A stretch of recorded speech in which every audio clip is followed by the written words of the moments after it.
What sort of Christians do we want to be? What sort of Christians do we want our parish to be? What sort of parish do we want it to be? Today we celebrate our parish feast day, the feast of St. Aloysius. And our readings today give us an insight into a little bit about the life of St. Aloysius. He was someone who lived only for 23 years. He died at the age of 23, died in 1591. He grew up in a very wealthy family. He was the oldest child of a noble family in Florence. And his parents had decided that he would go on to become, their hopes, was a great landowner and a man of great influence. But what really attracted Aloysius was the love of God. And our readings give us this insight. What are we meant to do? We're meant to love God with all of our mind, all of our strength, all of our will, all of our ability. And we're called to love our neighbour as we love ourselves. We hear this from the first reading, from the Old Testament, and we hear this from the Gospel as well.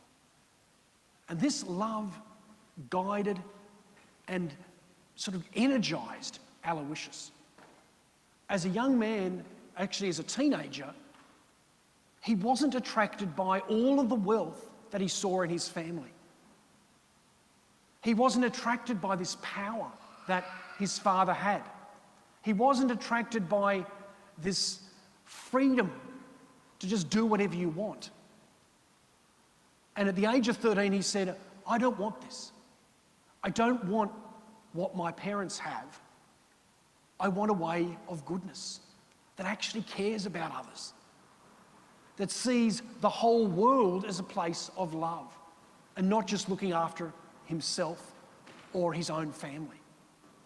And I think this is a very real situation, even a real situation for us today. We're here in a beautiful place. Most people in our area have at least something. They've got a roof over their head, they've got reasonable food. Most of us have got health. We've been pretty lucky here in our area over the last 12 months. But that shouldn't be enough. Just looking after ourselves isn't enough.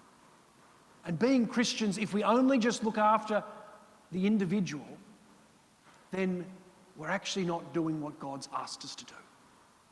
We're called to love God with all of our ability and to love our neighbour as we love ourselves with all of our ability as well. St. Aloysius, at the age of 13, started to request that he wanted to join the Jesuits, the Society of Jesus. Initially, his father said no, and eventually his father, after several years of requesting, gave permission. The oldest son of a noble, a very wealthy family, decided to get up and basically turn away from a life of pleasure, a life of wealth, and he dedicated his life to a life of service. He was sent to Rome to start to study, and during that time there was a great pandemic. A Black Death happened at that time. And the Jesuits started to set up a hospital for people similar to what we had with COVID. People who are unfortunately at that time were rejected. No one knew what to do, and so they were just told, just go and die. And Aloysius said, no, this doesn't have to be like this. People shouldn't be alone when they're sick, and people shouldn't be told to just go and disappear if they're going to die. He said they should be prayed with. They should be loved even until they die. And that's what Aloysius did as a young guy, 21, 22, 23-year-old. He would collect people up where other members of their families had just said, you've got this sickness, get out of our house. And he said, come. He brought them to a hospital. They started to heal them in the ways that they knew at the time. They prayed with them, and they prepared them for this world, but they prepared them for eternity. This is what Aloysius did. Life's just not about what we can get for today or tomorrow or the next day. Aloysius reminds us that our life should be there to care and serve others now, but also to serve others to prepare them for eternity. And so Aloysius was there with many, many people who died with the plague at that time. Eventually, he got it himself, and he died on the feast day of Corpus Christi. That year it was celebrated on the 21st of June.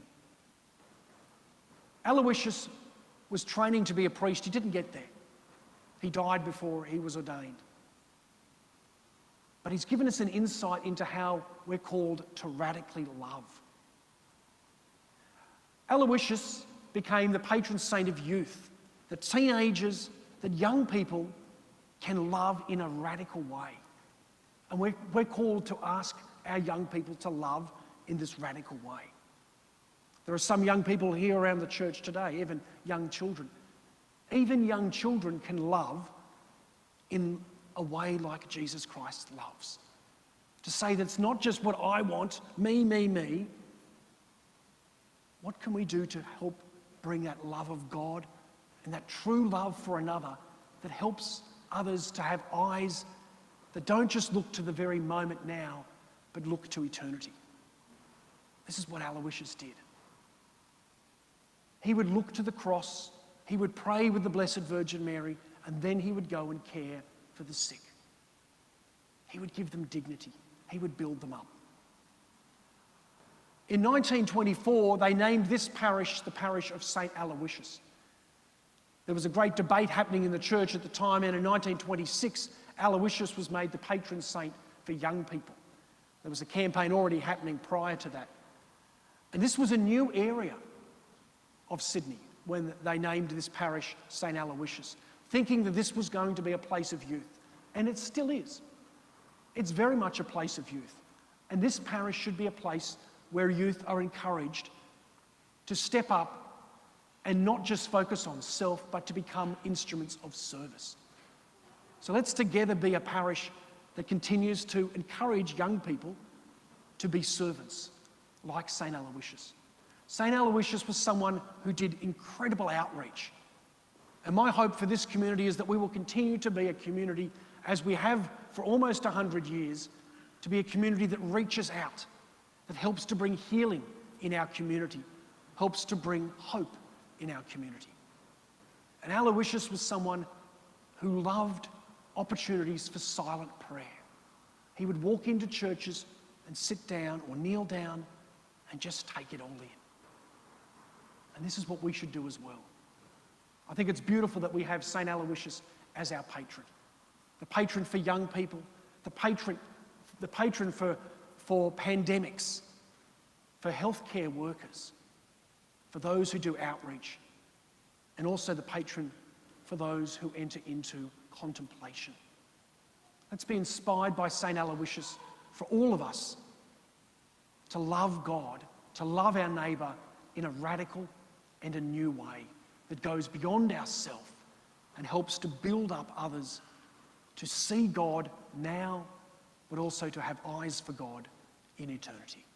St. Aloysius, pray for us.